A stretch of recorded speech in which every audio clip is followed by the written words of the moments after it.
देखिए पिछली क्लास में हम लोगों ने आरएलवीपी का कॉन्सेप्ट समझा था, रिलेटिव लोअरिंग वेपर प्रेशर क्या होता है, और उसका लास्ट में हमने आरएलवीपी का जो फार्मूला प्रूव किया था वो ये प्रूव किया था, आरएलवीपी ये क्या है, relative lowering vapour pressure equal to P naught A minus का P S divide by P naught A equal to mole fraction of B.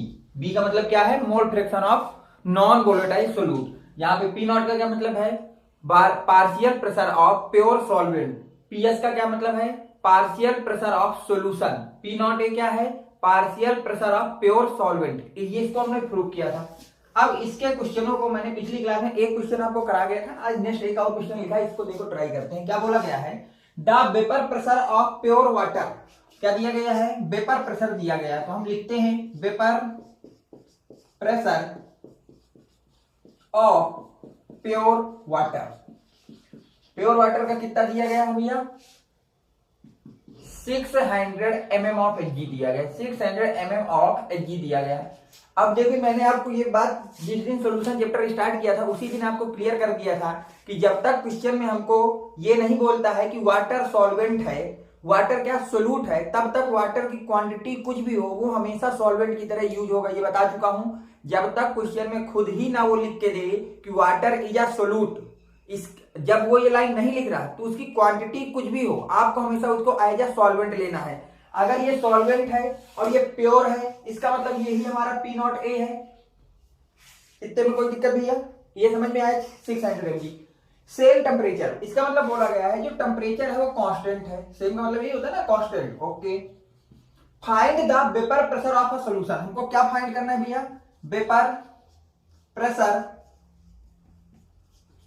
Of solution, जो कि हमने कितना माना है vapour pressure of solution, P S से represent करते हैं, इसको हमको फाइंड करना है। ओके, बोला गया है 30 gram of urea dissolve in the 72 gram of water. तो इसके बाद हमको दिया गया है वेट ऑफ यूरिया। यूरिया का कितना दिया गया भैया, 30 ग्राम दिया गया है।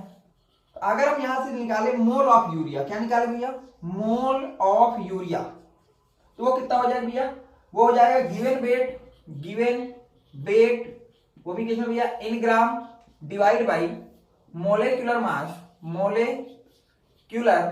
Mass of urea. यूरिया का मोलेक्युलर मास। अब आपको पता है इसका गिवन वेट कितना भी है, 30 ग्राम गिवन है, यहां लग देंगे 30। नीचे molecular mass of urea, urea का मोलेक्युलर मास आपको बताया था 60। अगर आपको नहीं पता तो फार्मूला ये लिखा है NH2CO NH2। वैसे याद रखना है, कई बार वो फार्मूला नहीं लिखेगा, केवल यूरिया लिख के आपको क्वेश्चन में देगा। तो यूरिया का मोलेक्युलर वेट होता है 60। अब जिनको नहीं आता वो NH2CO NH2 से आपको कैलकुलेट कर लेना, तो यहाँ 60 आएगा। इसका मतलब यहाँ से हमारे पास मोल आ गया 1/2, जिसको हम लोग लिख रहे हैं 0.5। यहां तक कोई दिक्कत नहीं। फिर हमसे बोला dissolve in the 72 gram of water.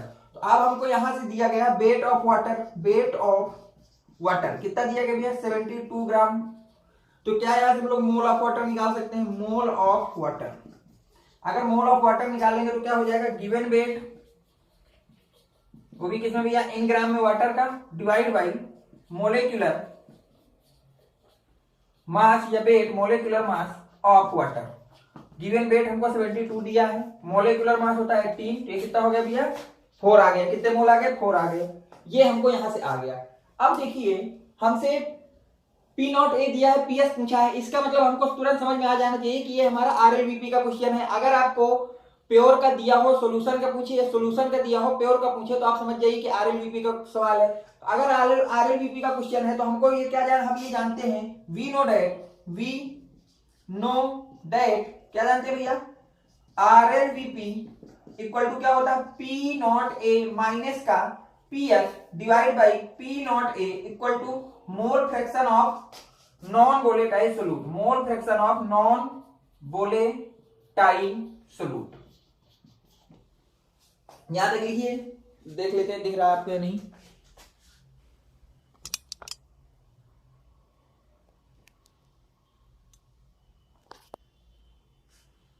Okay ठीक है, तो मैं थोड़ा ऊपर लिखता हूं इसको, आप यहां तक नोट करिए, यहां तक आपको समझ में आ गया होगा। ठीक भैया, तो ऊपर का थोड़ा रब कर लो। अब यहाँ पे वैल्यू आपको पता है, देखिए मैं कहां पे, अच्छा यहाँ पे थोड़ा जगह है तो यहाँ पे कर लेते हैं, देखिए ध्यान से।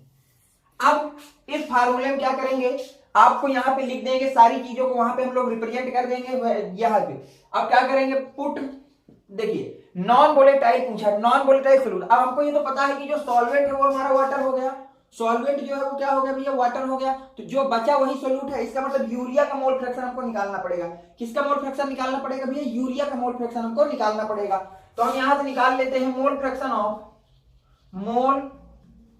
फ्रैक्शन ऑफ यूरिया, क्योंकि वही हमारा नॉन वोलेटाइल सोल्यूट है, क्योंकि एक वाटर तो सॉल्वेंट हो गया, तो जो बचा वही हमारा सोल्यूट है, तो यूरिया का निकालेंगे।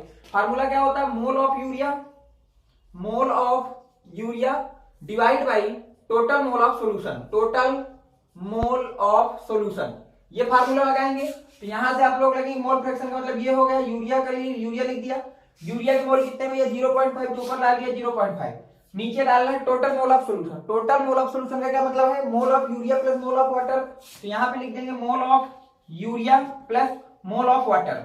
अब जब वैल्यू पुट करोगे तो 0.5, ये हो जाएगा मोल ऑफ यूरिया, वाटर के यूरिया के आ जाएंगे 0.5 और वाटर के 4 आ जाएंगे। जब इसको लिखोगे तो 0.5 बाई 4.5 बनेगा।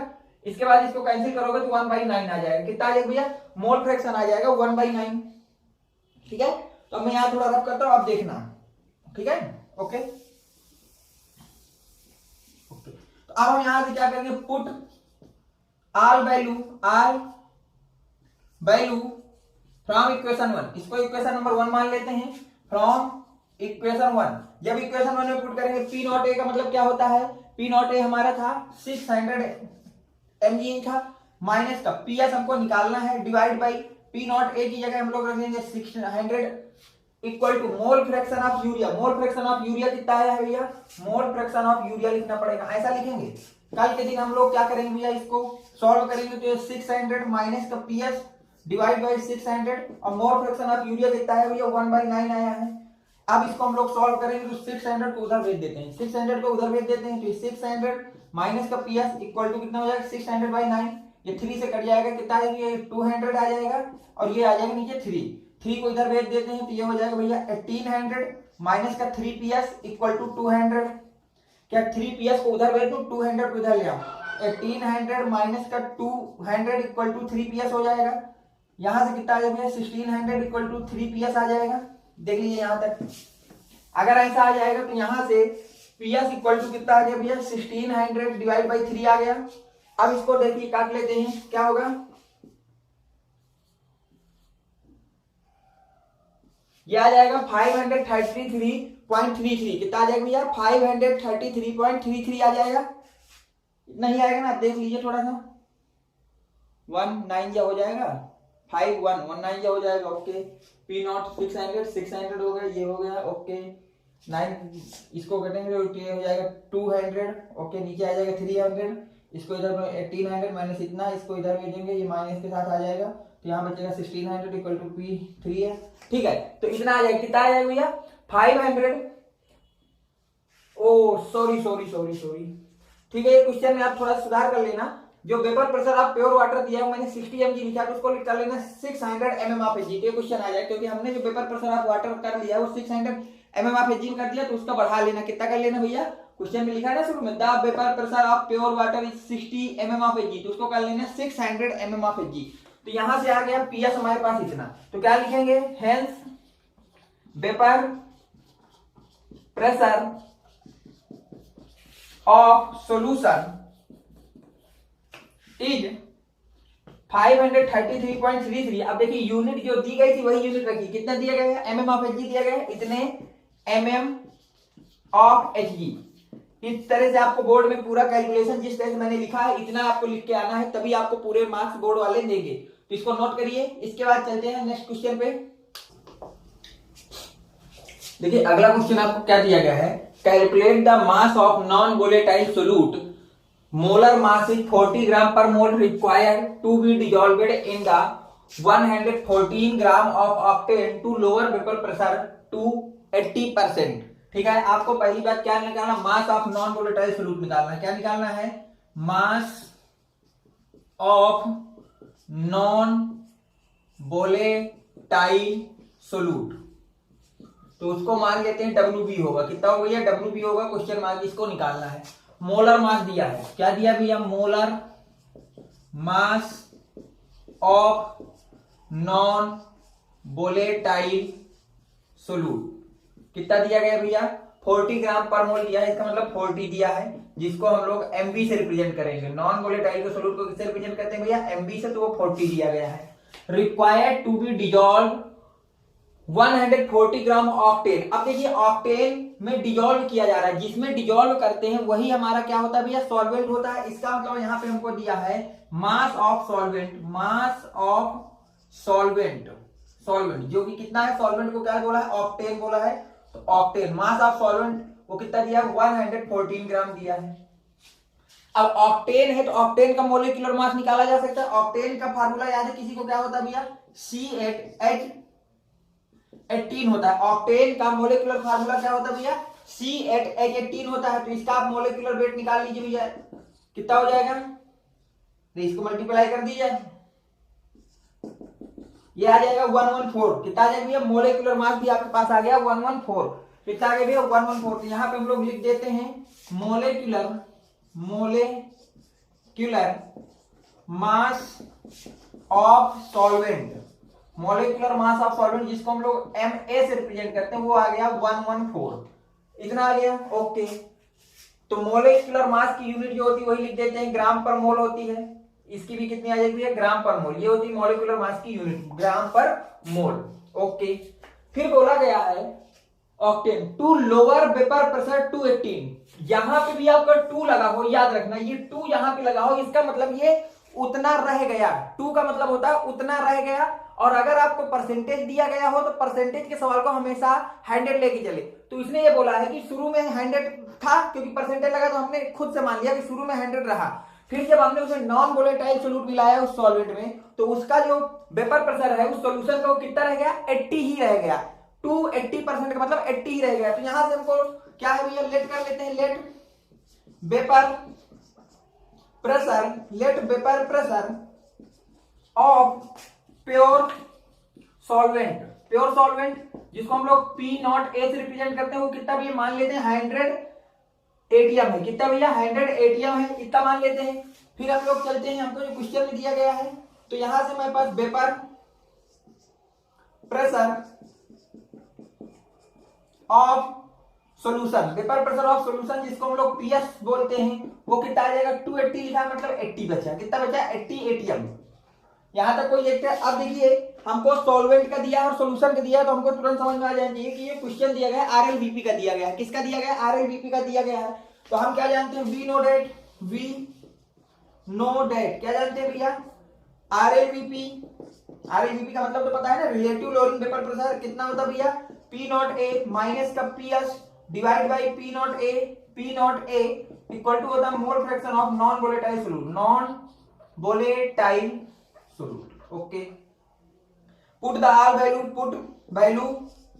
जब हम वैल्यू पुट करेंगे P0A की जगह कितना रख देंगे भैया? 100 रख देंगे, माइनस PS की जगह 80 रख देंगे, P0A की जगह कितना रख देंगे? 100 रख देंगे, equal to mole fraction of non volatile solute. Non volatile solute का mole fraction, non volatile solute क्या भैया? B है, तो उसका मोल फ्रैक्शन क्या हो जाएगा? उसके मोल डिवाइड बाई टोटल मोल। तो सोल्यूशन दो ही चीज से मिला है, किससे भैया?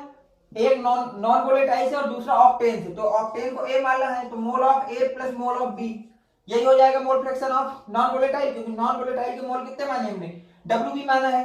अब आगे देखिए क्या होगा, अब इसको थोड़ा सा सॉल्व करेंगे। तो यहां से 100 50 जाएंगे तो ऊपर बचेगा 20, नीचे आएगा 100 equal to mole fraction.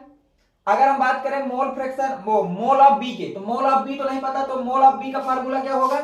Wait of B divide by molecular mass of B. क्या यही खुलेगा? मोल ऑफ बी का फार्मूला खुलेगा। अब लिखना है mole of A. Mole of ए का फार्मूला क्या होगा? Given weight of A divide by molar mass of A, plus का मोल ऑफ बी का फार्मूला क्या खुलेगा? Weight of B divide by molecular mass of B. ये खुलेगा। अगर ये खुलेगा, क्या इसको यहाँ से कैंसिल करके 1/5 होगा? अब देखिए ध्यान से यहाँ पे, अब हमको जो जो वैल्यू पता है सारी वैल्यू हम लोग रख देते हैं।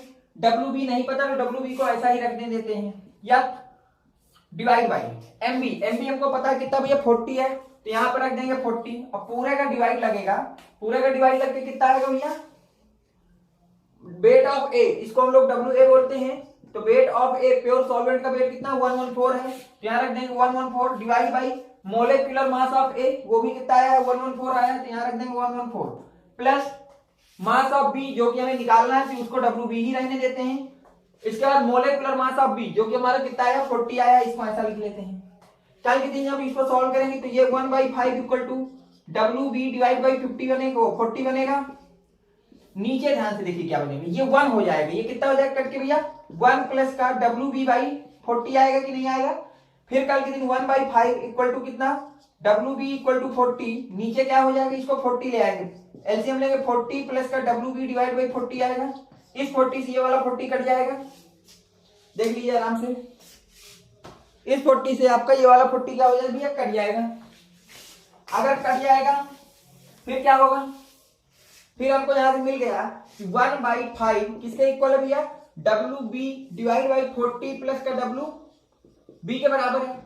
नीचे वाले को उधर भेज देते 5 को उधर भेज देते, क्या हो जाएगा 40 प्लस का W B equal to 5 W B को उधर भेजेंगे तो 40 इक्वल टू कितना हो जाएगा 5 डब्ल्यू बी माइनस का डब्ल्यू बी, ये होगा। अगर ये होगा तो यहां से क्या होगा भैया 40 इक्वल टू आ जाएगा 4 डब्ल्यू बी, कितना आ जाएगा भैया 4 डब्ल्यू बी। तो वेट ऑफ बी कितना आ गया, यहाँ से हमारे पास 10 ग्राम आ गया, कितना आ गया भैया 10 ग्राम आ गया। तो यहाँ से डब्ल्यू बी ही निकालना था हमको, जो कि निकल चुका है। अब इसको निकालने के बाद बोर्ड की कॉपी में एक लाइन नीचे लिख देते हैं, hence the mass of non volatile solute is कितना है भैया 10 ग्राम। इतना लिख के इसको छोड़ देंगे। देख लीजिए कितना आसान सवाल था, केवल आपको कैलकुलेशन करनी है और फार्मूला आपको पकड़ में आना चाहिए, कौन सा फार्मूला लगेगा और उसको किस तरह से हम लोग सिंप्लीफाई करेंगे। केवल फार्मूला लगाया, सारी वैल्यू रख के उसको सिंप्लीफाई किया गया है। नोट करिए इसको। एक और क्वेश्चन ट्राई करते हैं ऐसा ही हम लोग। देखिए अब अगले क्वेश्चन की अगर हम लोग बात करें तो उसमें बोला गया है कि आप vapour pressure of pure water is इतना। हमको क्या दिया गया है, vapour pressure of pure water.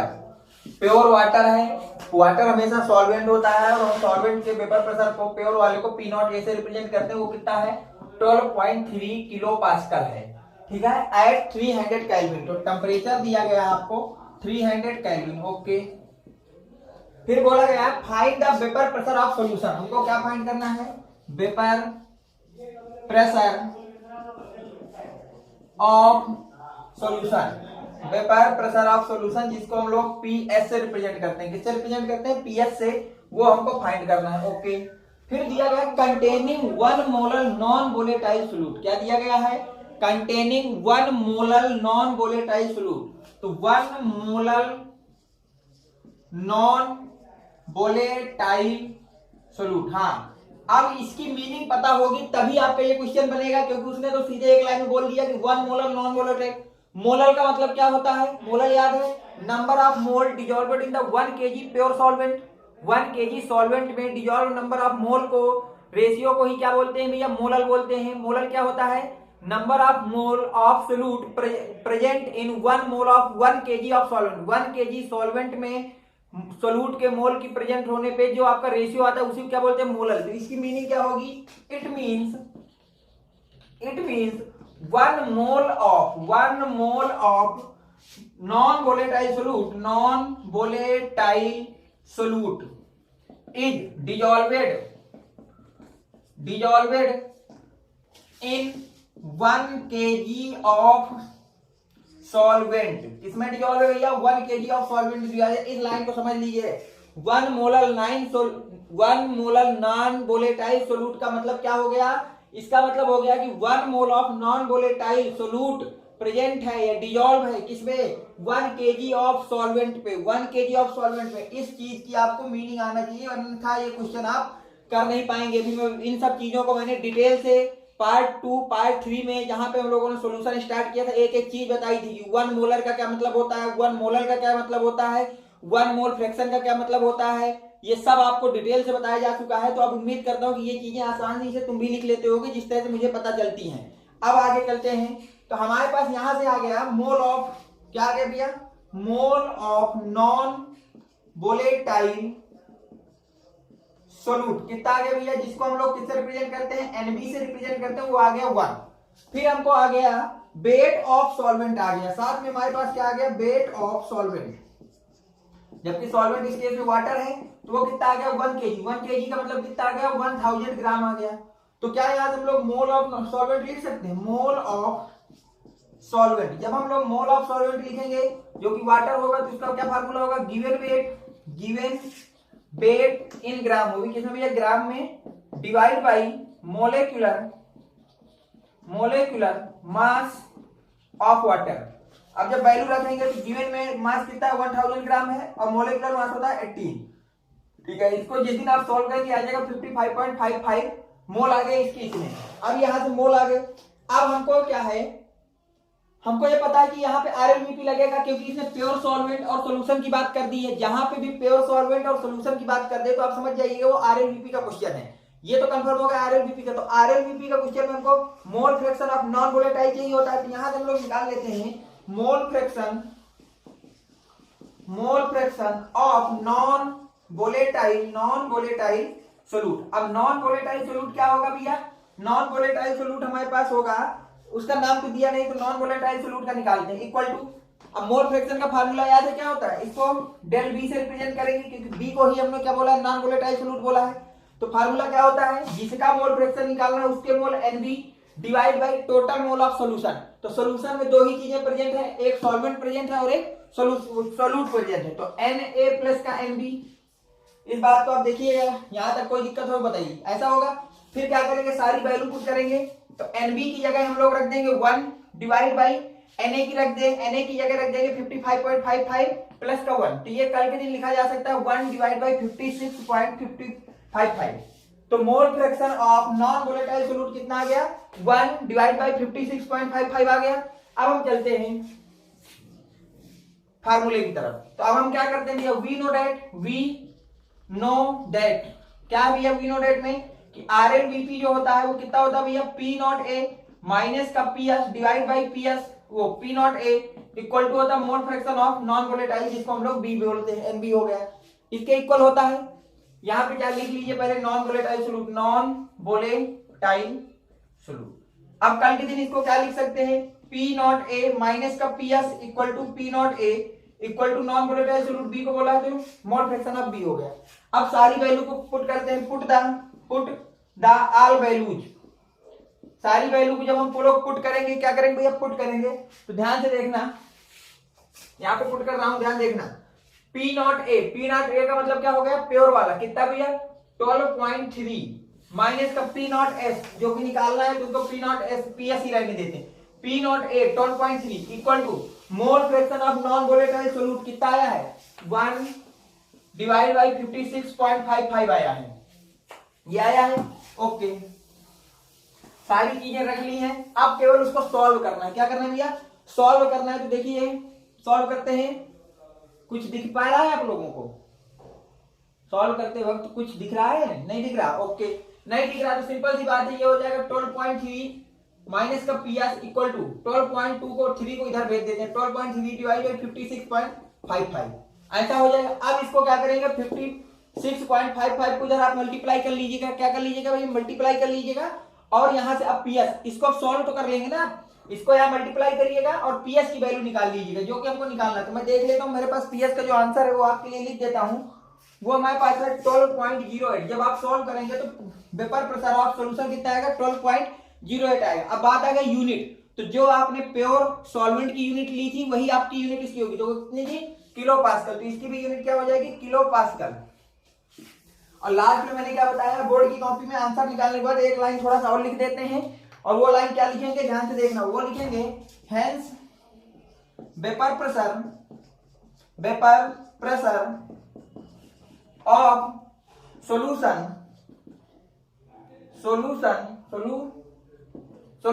is 12.08 kilo pascal. यहां तक कोई दिक्कत, नोट करिए इसको। अब उम्मीद करता हूं कि RLVP के क्वेश्चनों को सॉल्व करने का मेथड आप लोगों को भी समझ में आ गया होगा। अब हम नेक्स्ट कोलिगेटिव प्रॉपर्टी स्टार्ट करते हैं जिसका नाम है रिलेटिव लोअरिंग वेपर प्रेशर हो गया। अब नेक्स्ट स्टार्ट करते हैं एलिवेशन ऑफ बॉइलिंग पॉइंट। क्या स्टार्ट करते हैं भैया? डेल्टा टीबी के क्वेश्चनों को करते हैं एलिवेशन ऑफ बॉइलिंग पॉइंट। इसको नोट करिए और next question, next colligative property को देखते हैं हम लोग।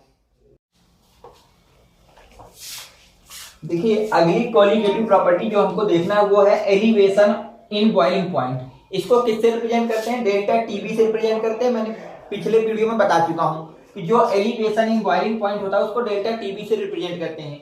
तो इसकी डिफिनीशन क्या होगी? When non volatile solute added to the pure solvent the formed solution will show high boiling point as compare to pure solvent. इतना आपको बोर्ड में लिखना है। अगर है when non volatile solute added to the pure solvent the formed solution will show high boiling point as compared to pure solvent। मतलब क्या हुआ?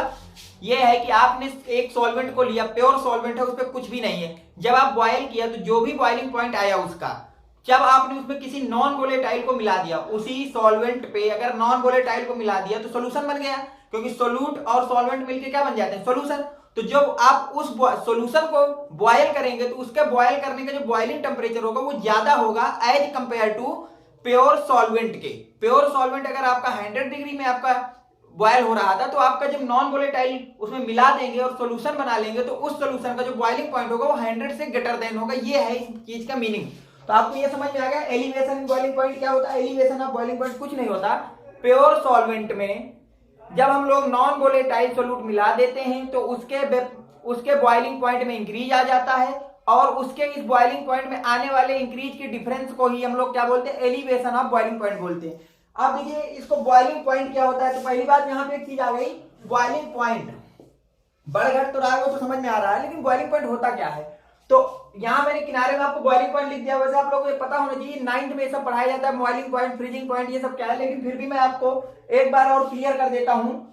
It is temperature at which the vapour pressure of solution, solution या आप जिस component को boiling point निकालना है, जिस भी कंपोनेंट का बॉइलिंग पॉइंट निकालना है, उसका जो वेपर प्रेशर है वो बिकम इक्वल टू हो जाए किसके? एटमॉस्फेरिक प्रेशर के। किसी भी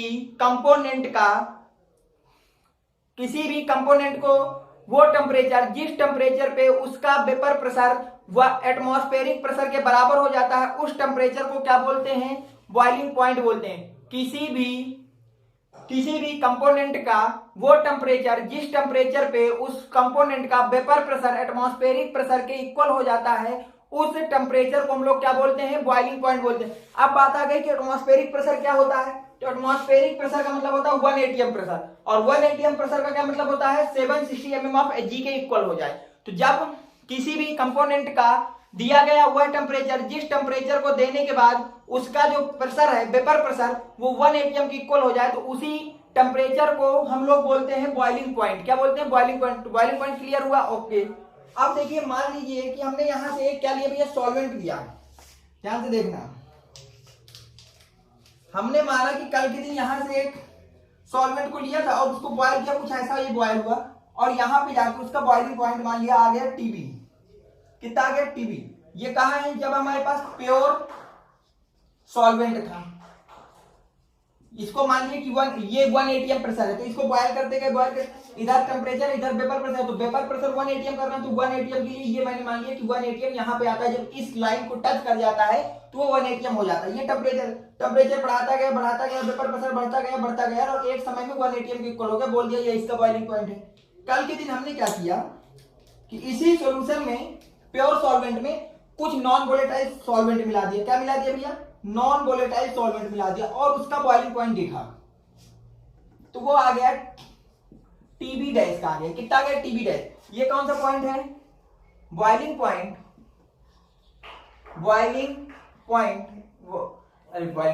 ये ग्राफ किसका भैया? सॉल्यूशन का है। किसका ग्राफ है भैया? सॉल्यूशन का है। और सॉल्यूशन का जो ग्राफ है, सॉल्यूशन का मतलब क्या हो गया? सॉल्वेंट प्लस का non volatile solute, non volatile solute, यही मिक्सचर होगा तभी सॉल्यूशन बनेगा। तो ये वाला ग्राफ जो है ब्लू वाला वो किसका? सॉल्यूशन का है, और नॉन वोलेटाइल मिला है तो इसका बॉइलिंग पॉइंट बढ़ गया, तो टीबी डैश। तो यहां से हमने देखा कि ये डिफरेंस कितने का आ गया? टीबी का आ गया। इसको बोलते हैं, इस डिफरेंस को ही हम लोग क्या बोलते हैं? Elevation in boiling point. तो हमें पता चल गया elevation of boiling point TB को बोलते हैं। तो टीबी कितना होगा, टीबी डैश माइनस का टीबी होगा। पहला क्वेश्चन ये ध्यान से पढ़िए, पहला फार्मूला आपके सामने ये आ गया कि जो एलिवेशन इन बॉइलिंग पॉइंट होता है वो क्या होता है, डिफरेंस होता है boiling point of solution minus boiling point of pure solvent. Elevation of boiling point क्या होता है, एलिवेशन ऑफ बॉइलिंग पॉइंट कुछ नहीं होता, वो डिफरेंस होता है boiling point of solution minus boiling point of pure solvent. ये मिला। अब यहाँ पे क्या क्या है ये देखिए, टीबी डैश, ये क्या लिया, ये हमारे पास boiling point of solution, boiling point of solution है, क्या भैया, बॉइलिंग पॉइंट ऑफ सॉल्यूशन है। और जो टीबी है, टीबी क्या है, बॉइलिंग पॉइंट ऑफ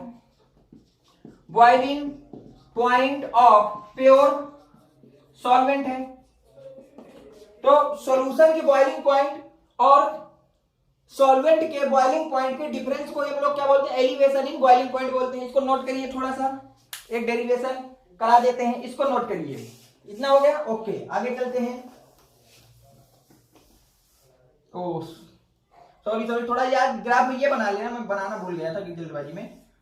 ये यहां से था और ये था, तो ये जो डिफरेंस आता है इसको थोड़ा ऐसा बना देते हैं कि दिखे। तो यहाँ पे इन दोनों लाइनों के बीच में आप इस तरह से एरो बना लीजिए, कहीं से इस तरह से, ताकि दिखे कि ये डिफरेंस आया इतना। इस तरह से उसमें क्या कर लीजिए भैया, एरो बना लीजिए पूरे उसमें यहां तक, ठीक है, ऐसे एरो बना लीजिए सब में, ठीक है, बता दूं, ओके। अब यहां से आप याद रखना, जो एलिवेशन ऑफ बॉइलिंग पॉइंट होता है वो डायरेक्टली प्रोपोर्शनल होता है मोलल्टी के। तो जो एलिवेशन ऑफ बॉइलिंग पॉइंट क्या होता है, डेल्टा टीबी, डायरेक्टली प्रोपोर्शनल होता है मोलल्टी के। मोलल्टी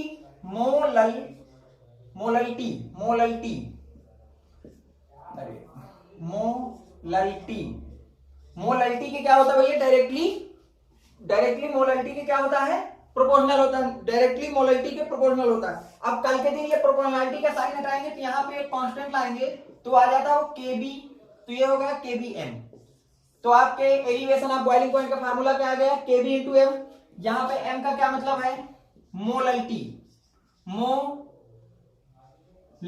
क्या मतलब है, मोलल्टी है। मोलल्टी क्या होती है, मोलल्टी होती है mole of solute divide by mass of solvent, वो भी किसमें भैया, इन केजी में, वो भी किसमें भैया, केजी में, किसमें भैया, केजी में।